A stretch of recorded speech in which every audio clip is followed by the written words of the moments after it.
que c'est rond ce café. T'as vu? Que c'est rond. Que c'est rond. Pour moi, ce café rond. Très bon.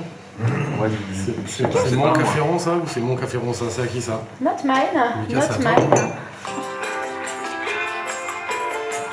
Solfège. on est en la mineur. C'est pas d'accord. J'imagine que ta vie est douce.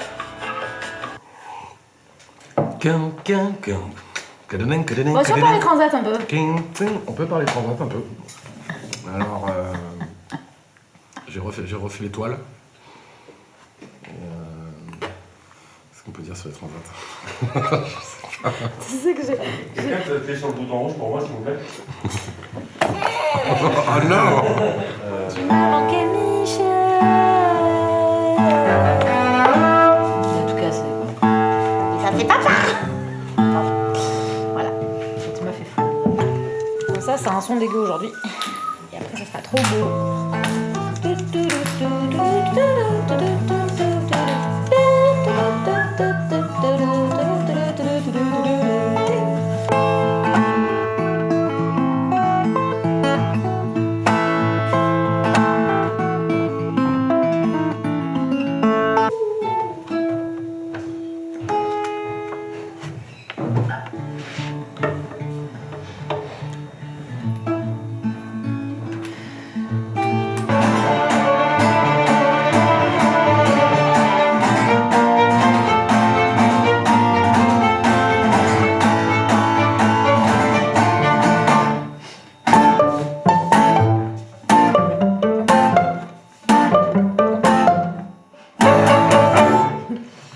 Mais ça marche, là, on s'entend bien, quoi.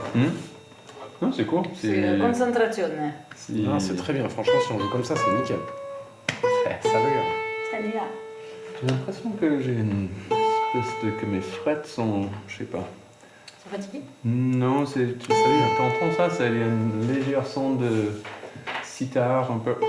C'est notre côté, c'est ton voyage en Turquie, ça. Mais c'est un peu... c'est pas excellent. T'entends ça? C'est pas excellent. Oui, c'est vrai. Moi, j'entends surtout les lights. Mais Fais voir, chute. Mais c'est vrai qu'on les entend. Tu les entends, toi, dans les mics, là?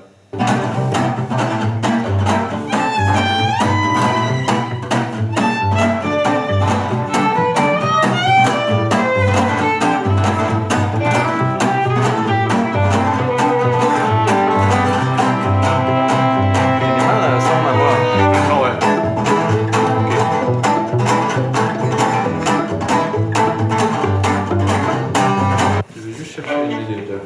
un médiateur, ok. Parce que j'ai des problèmes. Il veut déjà plus me parler. Ouais.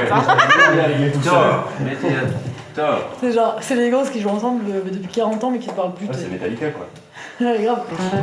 Allez, tentative de n'importe quoi, numéro 47. Non, t'as raison. Peut-être qu'au talon c'est plus safe. Oh là là, non mais mec, je vais tout casser moi. T'es comme ça. Vas-y. Sur une posture à peu près naturelle. C'est comme ça quand même.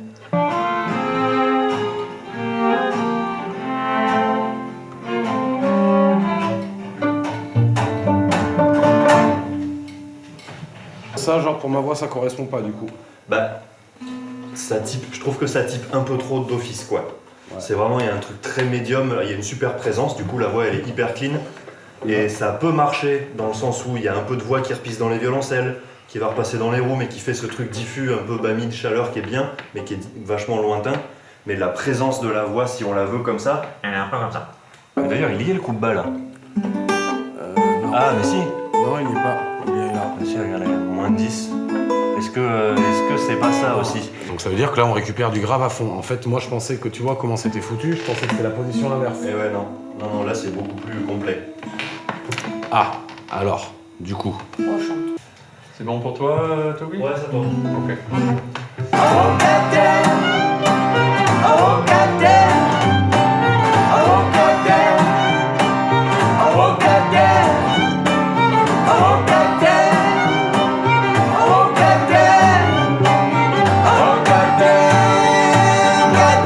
Putain, je me suis chié de ouf.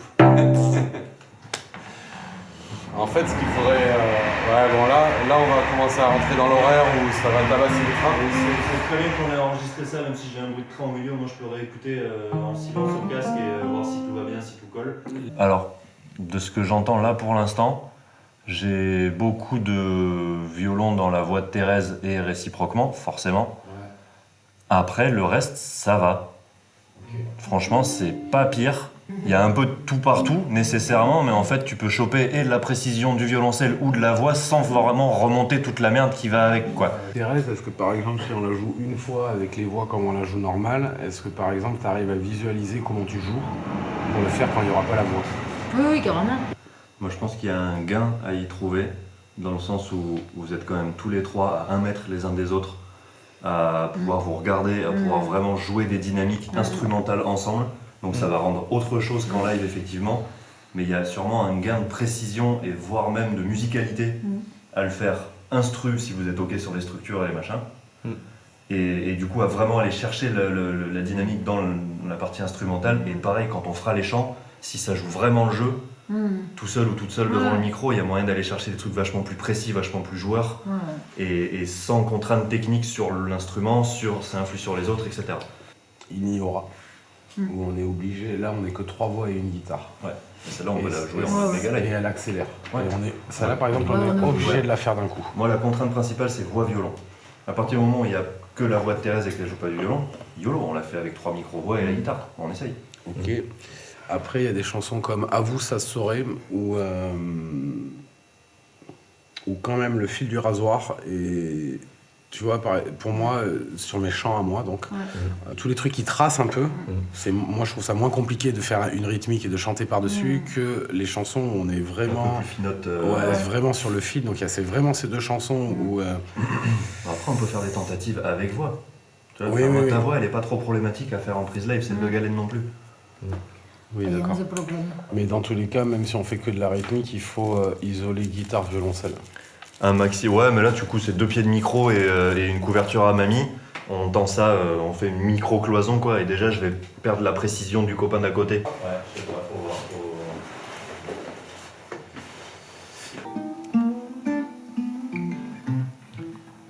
Excellent. Abbey Road. Ah ouais, exactement. T'as suivi le schéma Abbey Road jusqu'au bout. Ouais. Du coup... Et pas Abbey Road, genre Abbey Road, Bah oui. en un seul mot. Ouais, Abbey Road.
Ça marche aussi comme ça.